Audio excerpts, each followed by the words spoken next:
Magandang hapon Pilipinas at sa buong mundo. Sa ulo ng mga balita. Nasawi sa nagpapatuloy na bakbakan sa Marawi City, umabot na sa higit 70. Pagdedeklara ni Pangulong Duterte ng military rule sa Mindanao, hindi umano pag-bypass sa Kongreso at Korte Suprema ayon sa Malacanang. Mga politikong sangkot sa iligal na droga, protektor at financier umano ng teroristang Maute Group ayon kay PNP Chief De La Rosa. Ilang miyembro ng Maute Group na nakakulong sa Davao City Jail ipinalilipat sa Maynila ni Mayor Sara Duterte Carpio. Government Armed Forces bukas sa alok ng mga rebeldeng grupo na tumulong sa operasyon para magapi ang Maute Terrorist Group. Ilang senador at dating opisyal ng pamahalaan kabilang sa mga sasampahan ng bagong reklamo kaugnay ng pork barrel scam. DOJ Justice Boosters at PNP Responders naitala ang kalawang sunod na panalo. Judiciary Magis wagi kontra BOC Transformers.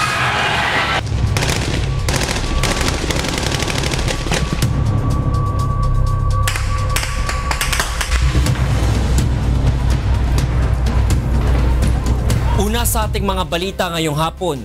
Higit 70 na ang bilang ng mga nasawi sa sagupaan sa Marawi City. Samantala ginigiit ng Malacanang na walang layong i-bypass ni Pangulong Rodrigo Roa Duterte ang Korte Suprema at Kongreso sa idineklara nitong martial law sa Mindanao. Ito ang balita ni Rosa Licos. 61 miyembro ng teroristang grupong Maute ang napapaslang na sa operasyon ng militar at pulisya sa Marawi City. 19 naman ang mga sibilyang pinaslang ng Maute at 18 ang killed in action sa hanin ng militar at pulisya. Sa kabuuan, higit 70 na ang bilang ng casualties sa krisis sa Marawi City. 370 naman ang bilang ng mga residenteng naipit sa bakbakan ang na-rescue na ng mga otoridad.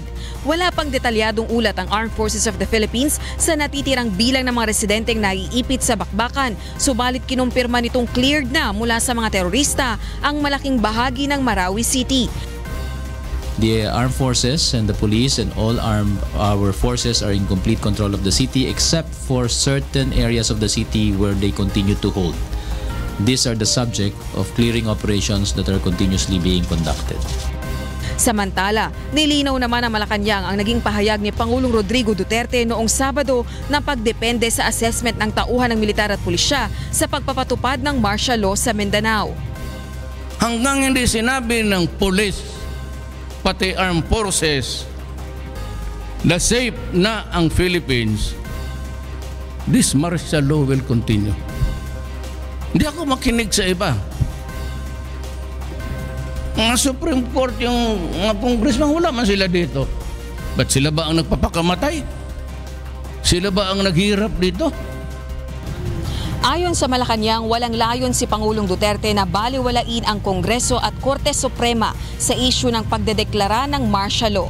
Nais lang anyang igiit ng Pangulo na mas alam ng pulis at militar ang sitwasyon sa lugar, kaya sila ang nakakaalam kung dapat na bang tapusin o palawigin pa ang martial law sa Mindanao.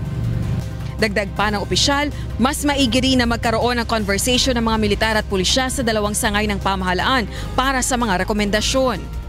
It simply means to say that those who have true and accurate report and on which he will depend on will be the military and the Philippine National Police. Rosa Licos, UNTV News and Rescue, Malacanang. Masinigpitan pa ng Armed Forces of the Philippines o AFP ang pagbabantay sa iba't ibang checkpoints sa Mindanao kasunod ng umano'y posibilidad na pagpasok ng Maute Terrorist Group sa iba pang karatig bayan sa Marawi City. Ito ang balita ni Joanan. Mas pinaiigting pa ngayon ng Armed Forces of the Philippines ang pag-iinspeksyon sa lahat ng mga taong lumilikas mula sa Marawi City dahil sa posibilidad ng bantang pagpasok ng mga teroristang grupo sa iba pang karatig bayan sa Lanao del Norte. Ayon sa AFP, sa ngayon ay mahigpit nilang binabantayan ang lahat ng checkpoints at coastal areas upang masigurong hindi makakapasok sa iba pang mga lugar ang mga teroristang grupo. Sinasabing may ilan umanong mga sugatang miyembro ng Maute ang humahalo sa mga sibilyan at sumasabay sa paglikas ng mga residente sa Marawi City. Ayon sa commander ng Joint Task Force sa Zamboanga City, sa ngayon ay pinakikilos na nila ang kanilang intelligence group upang kumalap ng impormasyon hinggil dito. Our intel units are very active right now in tracking those. And in Zamboanga City, we are checking on the possibility but so far wala pa naman tayong mga nakikitang Tiniyak naman ng militar na kontrolado pa rin nila ang sitwasyon doon at wala pang kumpirmadong ulat hinggil sa umano'y mga nakapuslit na miyembro ng Maute. We are in full control, meaning to say we can control who comes in and who comes out, who moves around and who doesn't. And we're trying to isolate all these pockets of resistance that have remained. Nilinaw rin ang tagapagsalita ng AFP na wala pang ipinatutupad na lockdown sa Iligan City. Sa halip ay mas mahigpit na pag-iinspeksyon sa checkpoints at pagsala sa mga taong pumapasok lamang sa lugar ang kanilang isinasagawa sa ngayon. Sinisigurado lang na ang nakakapasok at nakakalabas is yung mga law-abiding citizens natin at wala pong mahahalong mga masamang elemento.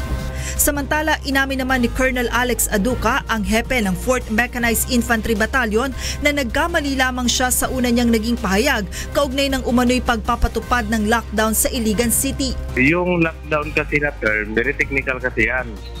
Yun siguro nagkaroon na kami ng wrong choice of words o hindi appropriate sa sitwasyon ngayon. Muli namang ipinagtanggol ng militar ang ginawa nilang paglulunsad ng airstrike sa Marawi City, bunsod ng nagpapatuloy na bakbakan sa pagitan ng militar at mga teroristang grupo. Depensa ng AFP, ginawa lamang nila ito para sa agarang pagsugpo sa Maute Group at maiwasang madamay pa ang buhay ng mas marami pang sundalo at inosenteng mga sibilyan. Joanna Nano, UNTV News and Rescue, Philippines. Doble sikap ngayon sa pagbabantay sa mga baybayin ng Mindanao ang Philippine Navy sa gitna ng nagpapatuloy na kaguluhan sa Marawi City. Ito ang balita ni Marisol Montaño. Patuloy pa ring nakabantay ang dalawang barko ng Philippine Navy na BRP Gregorio del Pilar at ang pinakabagong asset nito na BRP Davao del Sur sa Davao City. Matatandaang dumaong ang dalawang barko noong Huwebes, 2 araw matapos ideklara ng Pangulo ang martial law. Katuwang ang Eastern Mindanao Command, PNP, Maritime Police at iba pang ahensya ng gobyerno, tiniyak ng Philippine Navy na mas pinaigting nila ang seguridad upang wag nang kumalat pa ang kaguluhan sa Marawi. Yung ating mga floating assets, nagdo-double up tayo ng mga maritime patrols, maritime security, and of course yung ating mga special operations group o Naval Special Operations Group is laging nakaantabayan. Sa ngayon, patuloy ang higpit na pagbabantay ng grupo sa iba't ibang coastal areas ng Mindanao. Even gabi, madaling araw, at lalo na pag umaga, yan, dire-diretso yung pagpapatrolya ng ating mga barko. Sa unang pagkakataon naman ay gaganapin ang ika-119th anniversary ng Philippine Navy sa Davao City. Kasabay nito ang pagkomisyon ng BRP Davao del Sur na inaasahang dadaluhan ni Pangulong Rodrigo Duterte sa May 31. Marisol Montaño, UNTV News and Rescue, Davao City. Naging emosyonal si PNP Chief Director General Ronald Bato de la Rosa sa kanyang speech kaninang umaga matapos umanong makita ang sitwasyon ng mga pulis at sundalong nakikipaglaban sa mga rebelding grupo. Ito ang balita ni Grace Casin. Hindi napigilan ni PNP Chief Director General Ronald Bato de la Rosa na maluha habang ikinukwento ang naging pag-uusap nila ng isa sa mga miyembro ng PNP Special Action Force na ngayon ay malubhang nasugatan matapos makipaglaban sa Maute Group. Kaya kung siya daw ang tatanungin, mas gusto niyang samahan ang kanyang mga tauhan na nagbubuwis ng buhay para makamit ang kapayapaan sa Mindanao. Wounded na yung pulis. Malaki yung tama sa leeg niya at saka sa likod. Hirap huminga. Nilapitan ko, walang ibang sinasabi. Sir, request ko lang kung pwede mapalapit naman ako sa pamilya ko because I've been away from my family for 14 years, fighting here in Mindanao. Parang yung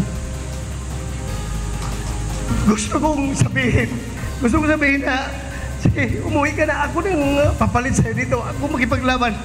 I want to fight for you. Makita mo yung mga tao natin kung gaano sila hirap. Kaya sana kung walang mga komplikasyon, kung hindi lang ako 4-star rank na yon, I want to be there fighting with him side by side. Kaya ganun na lang ang galit ng hepe ng PNP nang mabalitaan niyang may mga pulis sa Malabo na sangkot sa kasong kidnapping at extortion sa kasagsagan ng pakikipaglaban ng mga kasama nilang pulis sa Mindanao. I am very much galit na galit niya sa mga eskalawag na yan. Dapat yun ang magipaglaban doon. At yung mga tao na naghirap doon, bigyan natin ng reward na makatikim naman ang buhay ng Metro Manila. Samantala, tiniyak naman ng PNP na nananatili silang naka-full alert status sa buong bansa para matiyak na hindi mapapasok ng mga rebeldeng grupo ang iba pang karatig lugar ng Marawi kahit ang Metro Manila. Inalerto na rin ito ang Special Action Force sa bawat rehiyon sa posibleng deployment nito sa Marawi, sakaling kailanganin ng dagdag puwersa ng Armed Forces laban sa mga rebeldeng grupo. Grace Casid, UNTV News and Rescue, Camp Crame.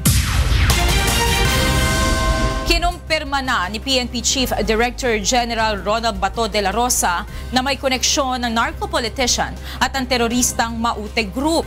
Ayon sa General, bago pa niya simulang pamunuan ng pambansang pulisya, ay may natatanggap na silang report na nagpulong sa Marawi ang narco-politicians at naghayag ng suporta sa Maute Group. Ito ang balita ni Grace Casid. Hindi na itinanggi pa ng hepe ng pambansang pulisya ang unang lumutang na impormasyon na ang mga narco-politician ang nasa likod ng teroristang Maute Group. Ang mga narco-politician umano ang nagpopondo at protektor ng mga bandido lalo na sa Mindanao. Even before yung July 1, yung pag-assume natin at in-announce natin kaagad na mag-surrender yung mga drug lords, we received an information na lahat ng mga karamihan ng drug lords dito sa Metro Manila, Luzon and Visayas ay pumunta doon sa Marawi at nagkaroon sila ng drug summit and they were protected by the Maute Group. Hindi naman pinangalanan ni General de la Rosa ang mga politikong ito, subalit kasama umano ito sa kanilang patuloy na minamanmanan. Biberipikahin naman ng PNP Chief ang report na sinalakay ng Maute Group ang Marawi City dahil sa niraid ng PNP ang kanilang drug laboratory. Pinabulaanan ni General de la Rosa na dating mga pulis ang magkapatid na Maute na sangkot sa iligal na droga. Check natin. Hindi yung mga pulis. Tiniyak ng PNP na lalo pa nilang paiigtingin ang kanilang war against drugs ngayong mas mabigat na grupo na ang kanilang kalaban. Grace Casin, UNTV News and Rescue, Camp Crame. Inihahanda na ni Mayor Sara Duterte Carpio ang petisyon nito na ilipat sa Metro Manila ang 5 miyembro ng Maute Group na nakadetain ngayon sa Davao City Jail. Ito ang balita ni Janice Enhente. Magsusumite ng petisyon si Mayor Sara Duterte Carpio sa Supreme Court na ilipat na sa Metro Manila ang 5 miyembro ng Maute Group na nakadetene ngayon sa Davao City Jail. Ito ang pahayag ng alkalde upang maiwasan aniya ang pinangangambang spillover sa nangyaring pag-atake sa Marawi. I-file na ang petition for the request of transfer of venue and transfer of detainees sa Supreme Court. Ang nasabing Maute members na nasa Davao City Jail ang itinuturong suspect sa Rojas Night Market bombing noong Setyembre taong 2016. Sa ngayon, inaantay na lamang ng alkalde na maisumite ang petisyon sa Supreme Court. Pag na-file na nila ang petition, let us know so that we can support it with resolutions coming from the City Council, resolutions coming from the City Peace and Order Council, as well as personal follow-ups dito sa mga offices concerned. Samantala sa kasalukuyan, patuloy pa rin ang mahigpit na seguridad na ipinapatupad ng militar at pulisya sa buong lungsod. The PNP and the AFP units inside the city are all on red alert, and lahat sila as much as possible is outside of their offices, outside of their police stations, outside of their camps. Janice Enhente, UNTV News and Rescue, Davao City.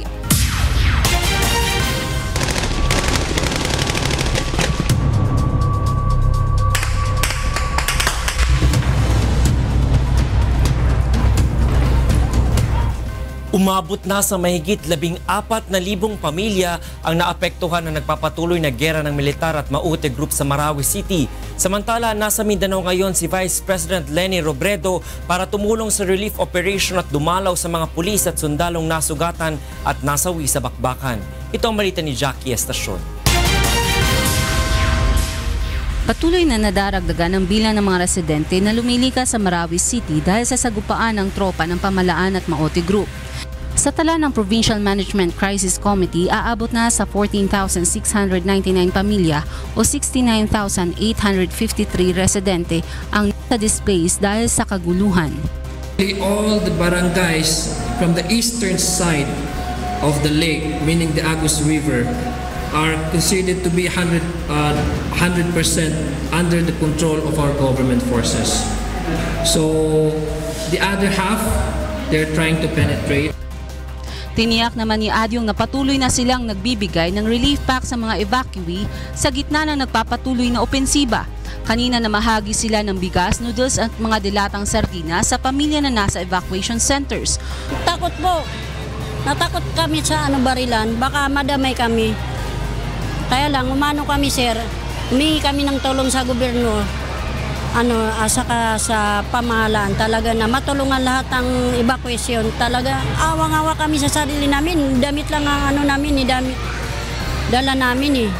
Tumulong rin sa relief operation si Vice President Leni Robredo sa evacuation center sa Cagayan de Oro at Iligan City kanina. Dinalaw rin niya ang mga sundalo at pulis na nakakonfine sa ospital sa Iligan matapos masugatan sa bakbakan. Tiniyak rin ni Robredo na maglalaan siya ng halos 3 milyong pisong ayuda para sa 5,000 pamilyang apektado ng kaguluhan. Nananawagan din siya sa iba pa nating kababayan na tumulong o magbigay ng donasyon sa relief operation. Jackie Estacion, UNTV News and Rescue, Iligan City. Bukas naman ang Armed Forces of the Philippines o AFP at Philippine National Police o PNP kung sakaling sinserong tutulong ang mga rebeldeng grupo sa laban ng pamahalaan sa mga terorista sa Mindanao. Ito ang balita ni Leslie Longbowen. Kung matagal pa ito at gusto ninyong sumali, makipagsapalaran sa Republika, I am offering them, kunin ko kayong sundalo, same pay, same privileges, and I will build houses for you in some areas. Ito ang panawagan ni Pangulong Rodrigo Duterte sa mga rebeldeng Moro at mga miyembro ng New People's Army sa gitna ng bakbakan ng pamahalaan at ng mga terorista sa Mindanao. Ito ay matapos alukin ng Pangulo ni Moro National Liberation Front founding leader Nur Miswari ng tulong ng kanyang mga tauhan. Wala namang nakikitang problema si Philippine National Police Chief Ronald Bato de la Rosa kung sinsero ang pagtulong ng mga rebeldeng grupo. Kung totohanan na pagtulong din, why not? Diba? Kung gusto na sumama, tumulong talaga, why not? Pareho naman tayo Pilipino lahat eh. We have all the right to defend our country, to defend the integrity of our nation, diba? Ayon naman kay Armed Forces of the Philippines spokesperson Brigadier General Restituto Padilla, hindi ito ang unang pagkakataon na may mga rebelde na nakisanib sa puwersa ng militar. These are all welcome developments that we have been doing with the 2 previous talks that we have had with the MNLF and the CPLA. Sa isang pahayag, sinabi naman ni National Democratic Front Senior Advisor Luis Halandoni na handa itong tumulong sa pamahalaan sa paglaban sa grupo ng Maute at Abu Sayyaf. Samantala, patuloy pa rin ang operasyon ng militar upang tugisin ang teroristang grupo, lalo't naniniwala ang AFP na nasa area pa ang dating Abu Sayyaf leader at sinasabing pinuno ng Islamic State o ISIS sa Pilipinas na si Isnilon Hapilon. Sa ngayon, may impormasyon at naniniwala kami na nariyan pa siya at maaaring ito ang dahilan kaya ang pagdepensa sa mga ilang lugar ay nagiging matindi. Leslie Longbowen, UNTV News and Rescue, Camp Aguinaldo. Ilang senador at opisyal na nakaraang administrasyon ng kabilang umano sa mga sasampahan ng panibagong reklamo kaugnay ng pork barrel scam. Ipinahiwatig din ni Department of Justice o DOJ Secretary Vitaliano Aguirre na si dating Budget Secretary Butch Abad ang umano'y mentor ni Janet Lim Napoles sa PDAF scam. Ito ang balita ni Roderick Mendoza. Maghahain umano ng reklamo ang abogado ni Janet Napoles laban sa ilang senador at opisyal ng nakaraang administrasyon kaugnay ng PDAF scam. Ayon kay Justice Secretary Vitaliano Aguirre, halos tapos na ang salaysay ni Napoles at may hinihintay na lamang na dokumento. Nabanggit umano sa kanya ni Attorney Stephen David na kabilang sa irereklamo sina Senador Franklin Drilon, Antonio Trillanes, Laila de Lima at dating Budget Secretary Butch Abad. I believe that they were already enumerated there during yung panahon pa ng nakaraang administration. Hindi nga lang sinama. Kasama sa reklamo si De Lima dahil may kapabayaan umano ito sa investigasyon sa anomalya noong siya pa ang Justice Secretary. Doon naman kay Senator De Lima, perhaps doon yun sa conspiracy or yung negligence tungkol dito. Why PDAF was consummated or committed. Ipinahiwatig naman ng kalihim na si dating Budget Secretary Abad ang posibleng nagturo kay Napoles kung paano maibubulsa ang PDAF ng mga mambabatas. Sinasabi sa akin ni Atty. Abad, paano mangyari yan, Secretary, na si Janet ang magiging pinaka-guilty niyan? Samantalang parang high school graduate lamang si Janet. How would he know the intricacies of a government release of funds? Mariing itinanggi ni Trillanes at Drilon ang aligasyon. Sabi ni Trillanes, hindi siya kasama sa listahan ni Napoles kahit sa unang investigasyon sa PDAF scam noong 2013.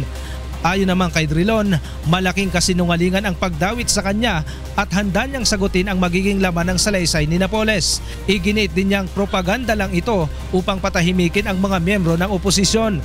Samantala, wala pang pahayag tungkol sa isyo sina Abad at De Lima. Roderick Mendoza, UNTV News and Rescue, Manila. Umabot na sa mahigit 1,000 ang bilang ng inmates sa New Bilibid Prison o NBP na naapektuhan ng food poisoning. Mula sa Muntinlupa City, itong balita ni Sherwin Kulubong live. Sherwin, go ahead. Magandang gabi, Attorney Reg. Personal na nagtungo si DOJ Secretary Vitaliano Aguirre ngayong hapon sa New Bilibid Prison upang tignan ang sitwasyon ng mga inmates na naapektuhan ng food poisoning.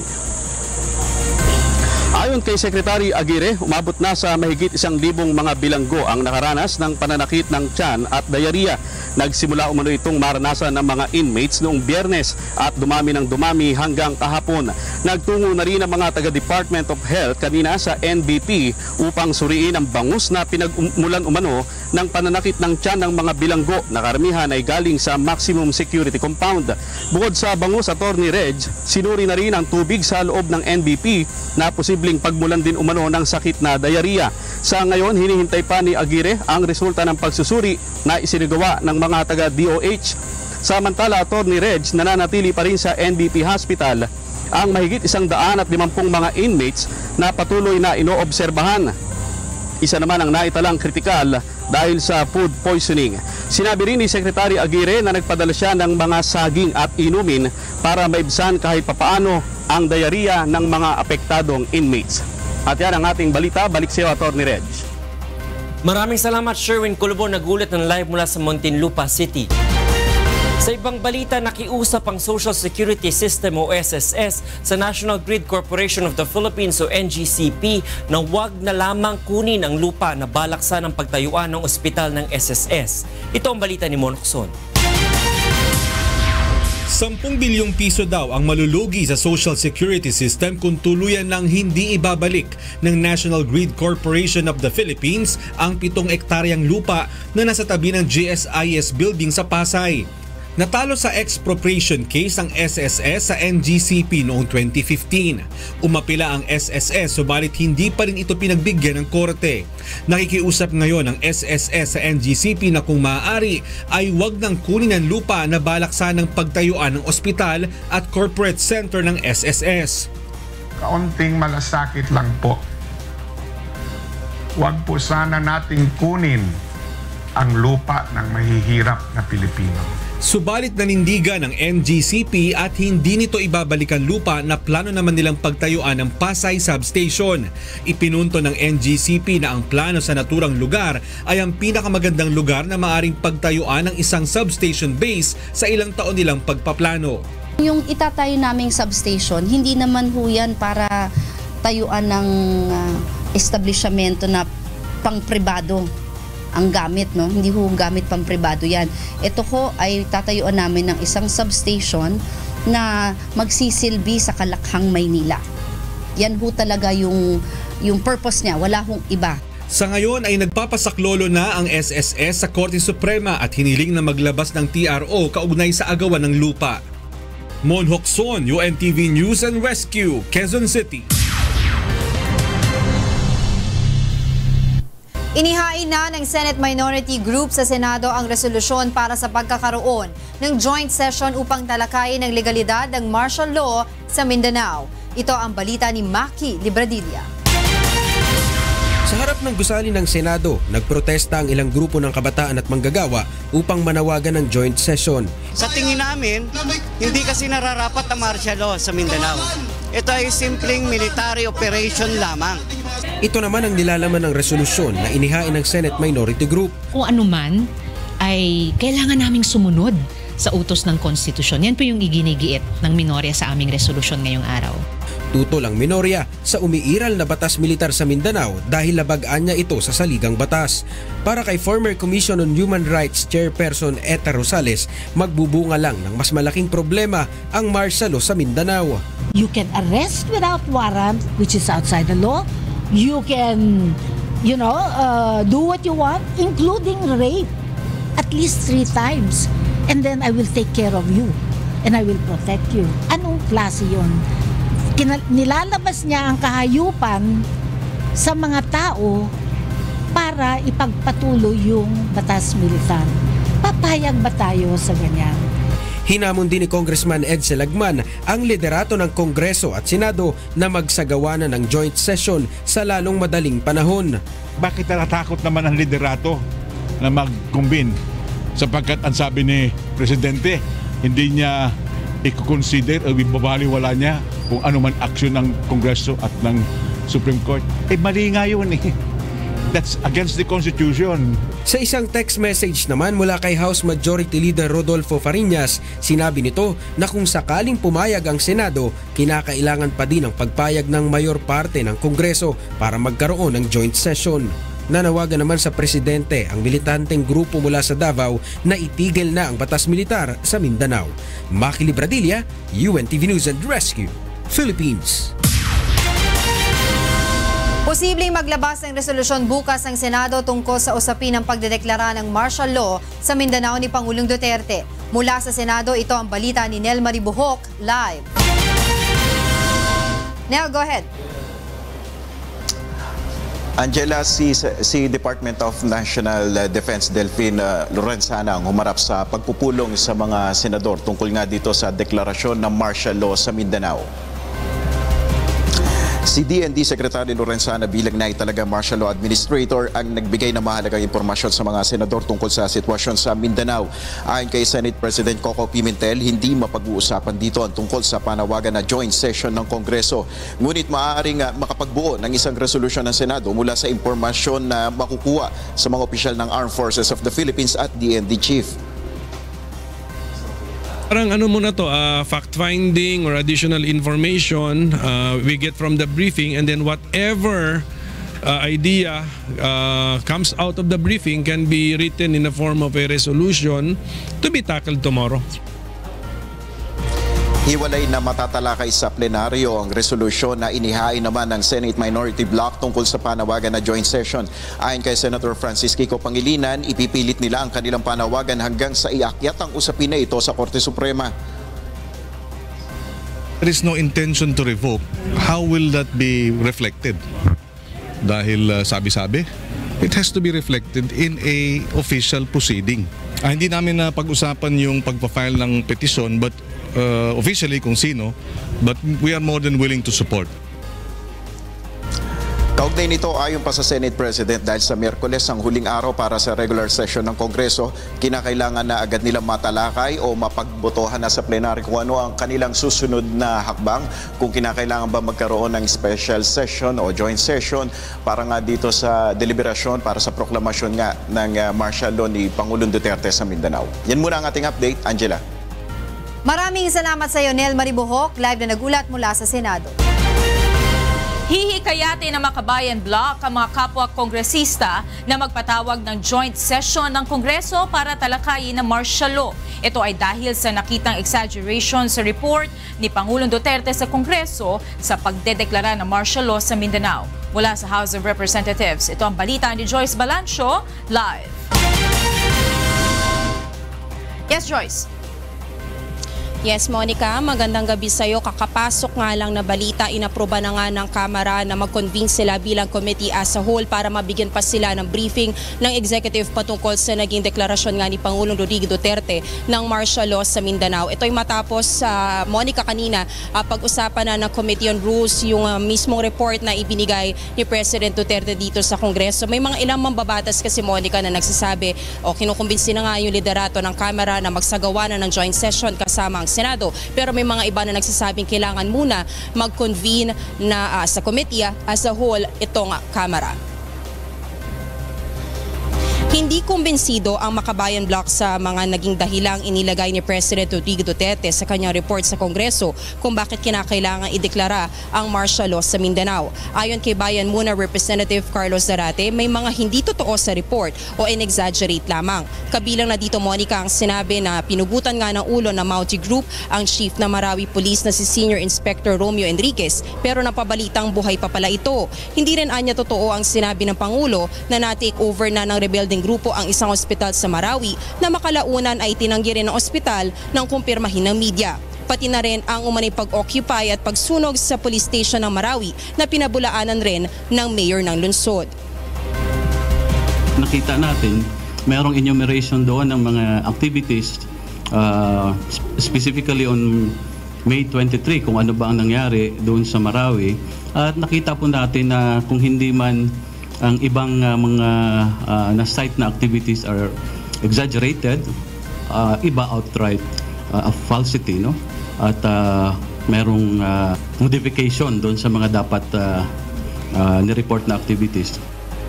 Iginit rin ng Makabayan Bloc na hindi po pwedeng hindi makikinig ang Pangulo sa Kongreso o sa Korte Suprema kung sakali mang ipatigil ang idineklarang martial law. Anila binigyan ng konstitusyon ang lehislatura at hudikatura ng kapangyarihan upang hindi na muli maulit pa ang umunay dahas at human rights violation sa panahon ng diktatorya ni dating President Ferdinand Marcos.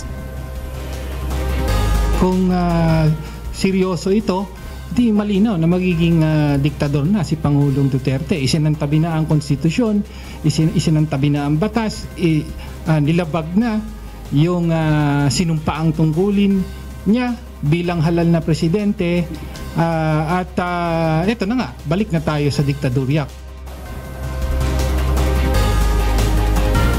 Sa isang pahayag naman, pinaalalahanan ni Magdalo Party List Representative Gary Alejano na walang mas mataas sa batas kahit pa si Pangulong Duterte. Ang pahayag niya ni President na hindi makikinig sa Korte Suprema at Kongreso ay malinaw na paglabag sa konstitusyon.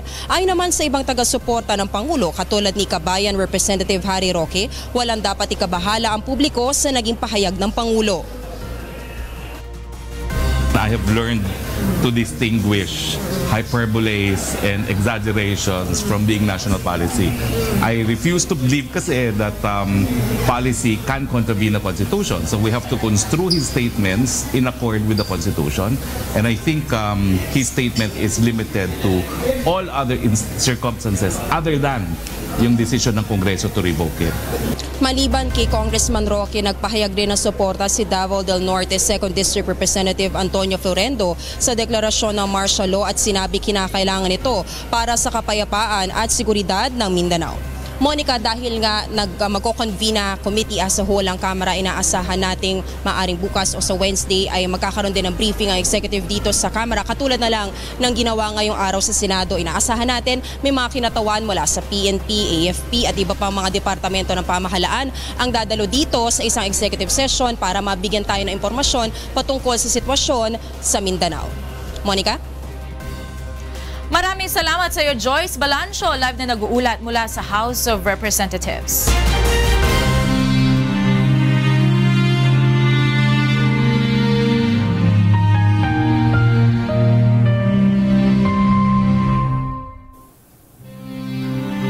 2,744 na araw na po ang nakalipas mula nang maganap ang malagim na Maguindanao Massacre. Ngunit hanggang ngayon ay naghahanap pa rin tayo ng katarungan sa mga biktima ng malagim na krimen. At sa tila madilim na hinaharap ng kaso, hindi po bibitiw ang UNTV sa labang ito hanggang makamit ang katarungan, hindi lamang para sa aming 4 na kasamahan, kundi sa lahat ng mga biktima ng karumal-dumal ng pamamaslang. Susunod sa ito ang balita. Mahigit sa 500 kilo ng shabu na kumpiska sa Valenzuela City. DOJ Justice Boosters at PNP Responders naitala ang kalawang sunod na panalo. Judiciary Magis, wagi kontra BOC Transformers.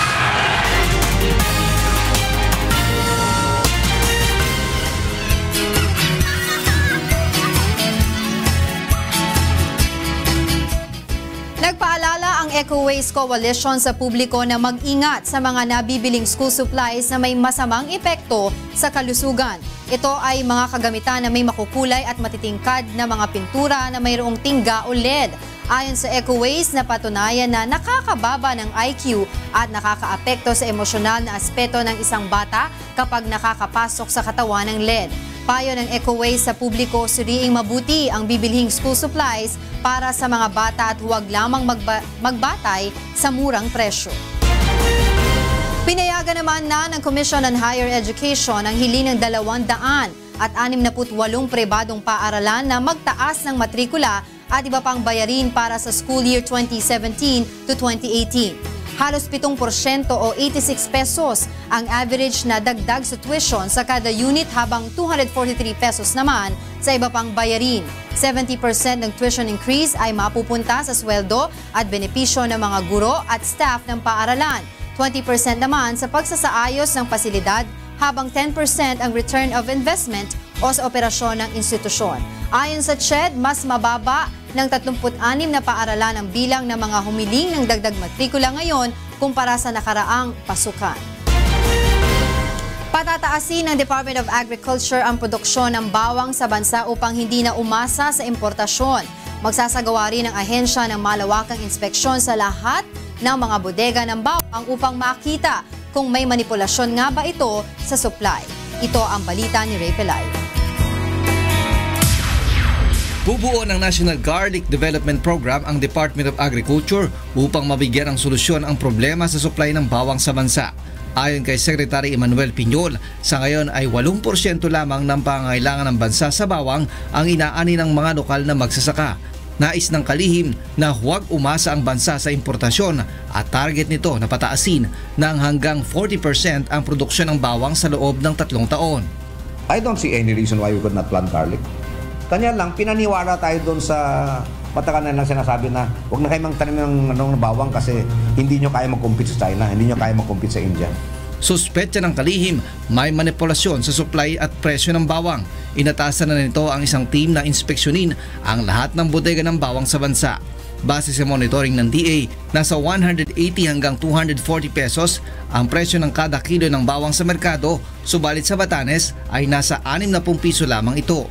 Ang sinumang importer na mapatutunayang umiipit sa supply ng bawang ay hindi na pahihintulutan pang mag-angkat nito. Nalaro lang talaga tayo. Nalaro lang tayo. There is an obvious price manipulation because yun nga, kulang nga yung pumasok na importation. Isasama rin ng DA ang BIR upang matiyak kung nagbabayad ba ng tamang buwis ang mga importer. Ray Pelayo, UNTV News and Rescue, Quezon City. Nasa kustodiya na ng National Bureau of Investigation o NBI ang mahigit 500 kilo ng shabu na nasabat ng Bureau of Customs sa magkahiwalay na bodega sa Valenzuela City noong Sabado. Ito ang balita ni Aiko Miguel. Hawak na ng Forensic Chemistry Division ng National Bureau of Investigation ang mahigit 500 kilo ng high-grade shabu na nasabat ng mga tauhan ng Bureau of Customs sa magkahiwalay na bodega sa Valenzuela City noong Sabado. Batay sa inisyal na pagsusuri, ang mga nasabat na kontrabando ay ikinukonsiderang high-grade shabu. This is the second biggest haul of methamphetamine hydrochloride, more popularly known or more commonly known as shabu. And this is 505 kilos interdiction of illegal shipment. Ang matagumpay na operasyon ay naisakatuparan dahil sa impormasyon mula sa intelligence report ni Mr. Zhang Zhaohe, Director ng International Enforcement Cooperation Division of Anti-Smuggling Bureau, General Administration of China Customs. Sa ngayon ay patuloy na inaalam ng mga otoridad kung anong sindikato ang responsable sa pagpasok ng naturang droga. Malaki yung possibility na syndicated ito kasi organized ang paggalaw po nila. Yung pong impake nitong kargamento na to. As of now, patuloy pa rin yung ating monitoring doon sa area, and we will continuously coordinating with the Bureau of Customs. Samantala sa kabuuan, nasa 605 kilos ang nasabat na shabu sa Valenzuela City at ang 100 kilos ay nasa kustodiya naman sa ngayon ng PIDEA. Tinatayang nagkakahalaga ang street value ng mga ito ng 6 billion pesos. Aiko Miguel, UNTV News and Rescue, Manila.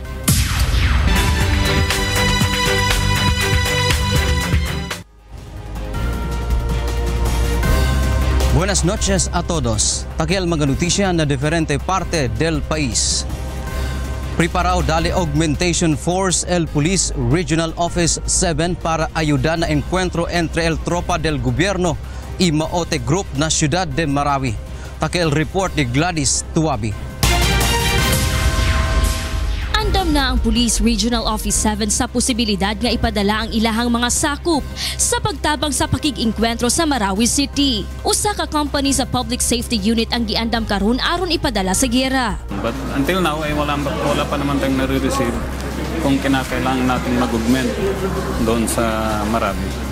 Kung kinakailangan pa, probably we can also get some from the different public safety companies.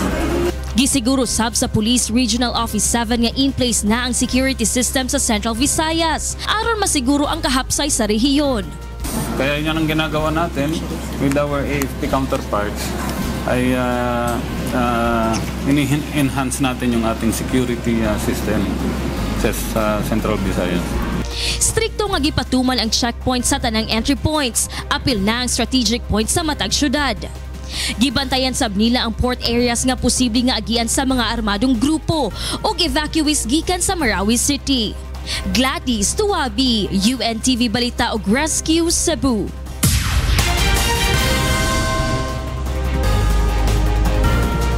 Taplan niya aura el gobierno local del Nueva Ecija el plantada del Magacamino que ay conecta con el 6 probinsya na Central Luzon.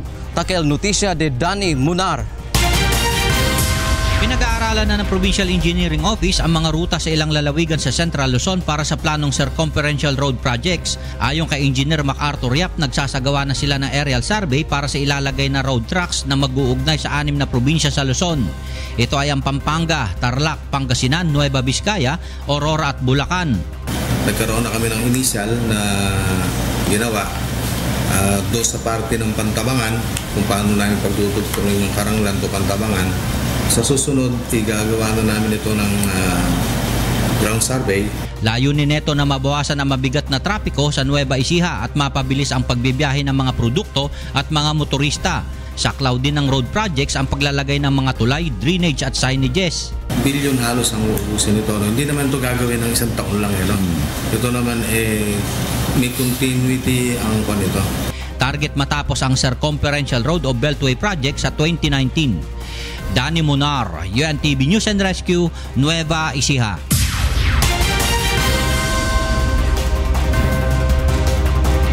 Mientras tanto, na otro noticia ta formula ahora el gobierno local de Davao el orden ejecutivo que ha implementado con el un community ID na cada residente del ciudad. Na mas detalye na report de Janice Inhente. Ginatunan na sa City Peace and Order Council sa siyudad sa Davao ang executive order sa pagpatuman sa One Community ID sa matag residente sa siyudad. Subay kini sa nasayrang problema sa mga residente sa siyudad nga walay maipakitang ID o dili parehistrado sa barangay. It was a thing that came up during the discussion na kung pwede, because of the proliferation of fake IDs, and fake people daghan kaayo. So mao to ilahang suggestion na come up with a one ID na dili gyud ma-fake. Giklaro usab ni Police Region 11 Police Director Manuel Garland nga dili arestuhon ang usa ka individual nga walay maipakita nga ID. Subay sab kini sa paglungtad sa martial law sa Mindanao. Let me correct that. There was nobody arrested for in connection with the ID. Yung pong ginawa ng Davao City Police Office under my direction was to verify and validate the residents in a particular area. Samtang abrisab ang lokal nga panggamhanan sa syudad nga modawat sa mga evacuees gikan sa Marawi nga adunay paryente sa Davao City. Apan pahimangno niini sa mga residente nga magbinantayon og dayon isumbong ang matahapong butang o tawo.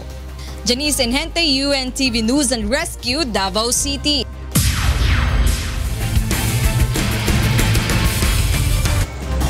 SL mga notisya iya sa kakitaan na diferente parte del país. Desde aquí de Ciudad de Zamboanga. Buenas noches a todos otra vez.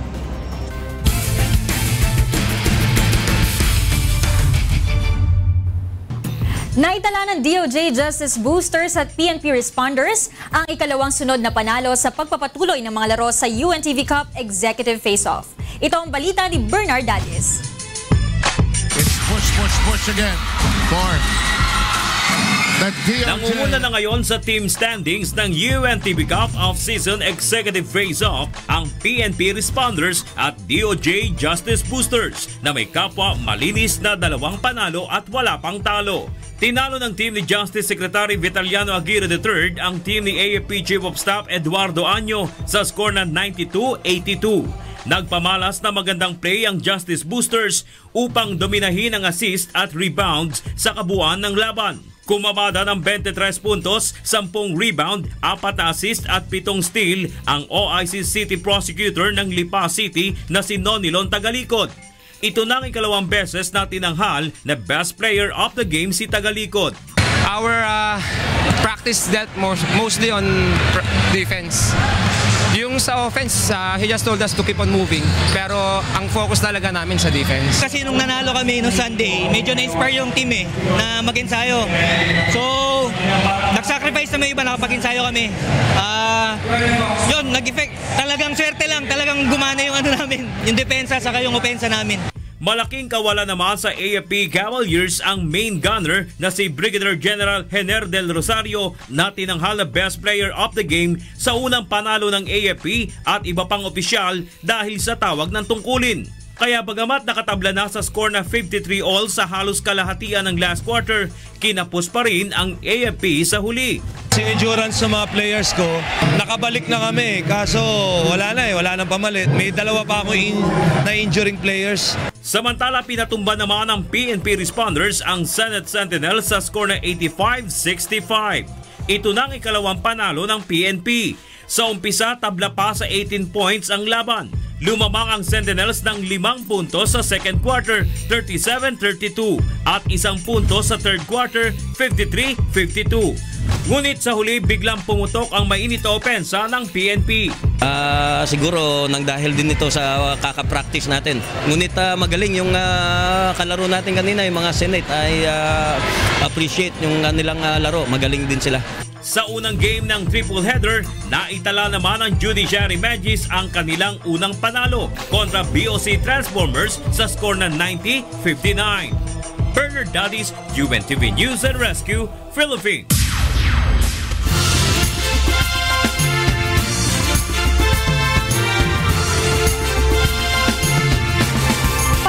Sa May Monthly Finals ng A Song of Praise Music Festival Year 6, ang Producer's Pick Edition winner na wala kang katulad. Ito ang balita ni Mon Hokson. 88%? Oh.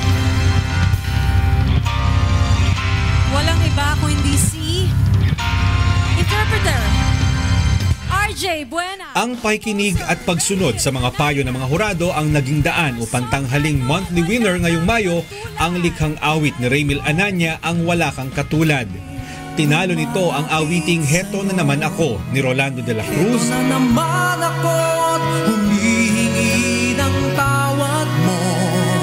at simula ngayon ni Casey Lavilla.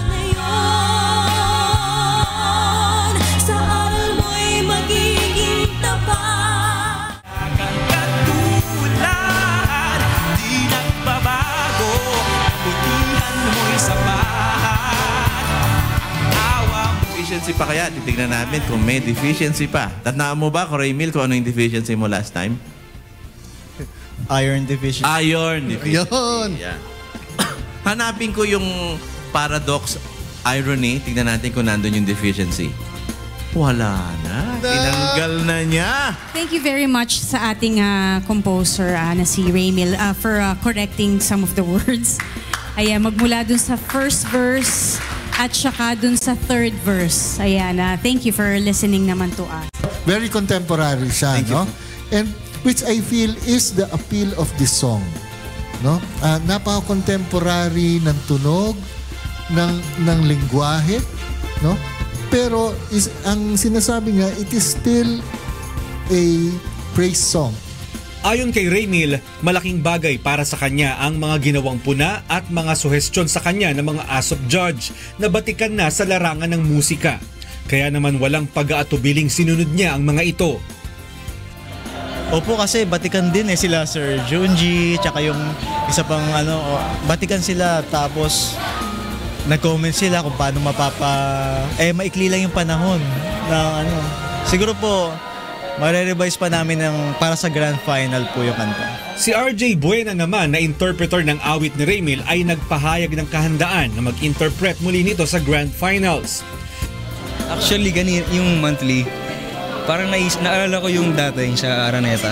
Ito yung difference Kaya sobrang happy ako at talagang naisip ko, if ever man ako pa rin yung mag-interpret, ang sarap lang pakiramdam. At sabi ko nga nung last week na naniniwala ako sa song niya, na kahit siya mismo nagda-doubt, ako yung siyempre kumakanta, na naramdaman ko yung mga letra. So somehow, hopeful ako kasi nakikita akong maganda yung laban niya. Samantala, nakatakda naman ang ASOP Year 6 Grand Final sa darating na Nobyembre. Mon Hokson, UNTV News and Rescue, Quezon City.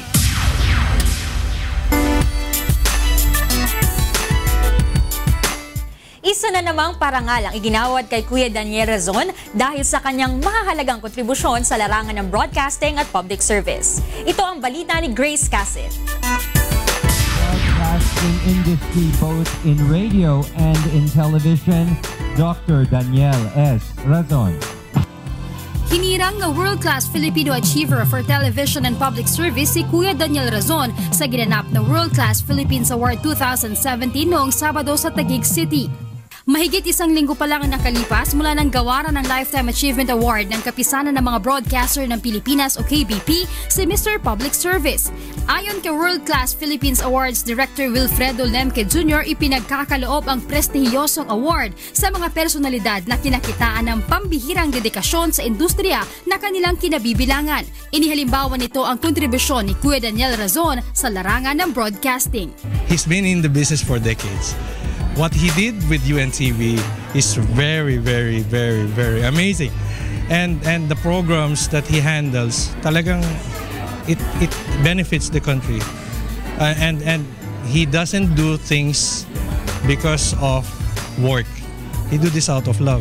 And the unique thing is, Kuya Daniel works with holistic approach. Faith for God, devotion to the people, and service to His people. Samantala, bukod kay Kuya Daniel, tumanggap rin ng parangal ang iba pa nating kasangbahay. Kinilala bilang world-class Filipino achiever for news and public service broadcasting ang UNTV News anchor na si William Fio. Habang kinilala naman bilang Best Public Service Program ang isa pang programa ni Kuya Daniel na Serbisyong Kasangbahay. Ni Kuya Daniel Razon na this is not really in order for us to have an award, but for us to really do good public service. Magsilbi sana ang inspirasyon nito na we have to work, we have to strive hard para at least we can extend a genuine public service to the people. Ang World Class Philippines Award ay 5 taon nang nag-iikot sa iba't ibang panig ng mundo upang maghanap ng mga Pilipinong nagpapakita ng pagmamalasakit at nagbibigay ng dekalidad na serbisyo sa kapwa. Lahat ng dinaanan mong hirap, you will be able to succeed if you work very hard, and of course prayers talaga, prayers. Grace Cassin, UNTV News and Rescue, Philippines.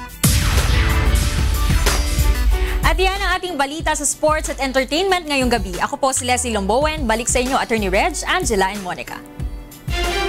Maraming salamat, Leslie. At yan po ang naging kabuuan ng ating balitaan ngayong gabi.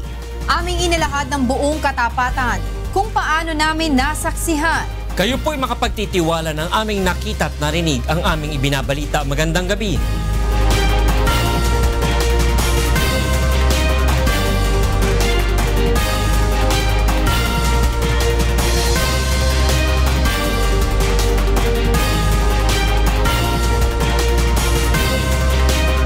UNTV, your public service channel.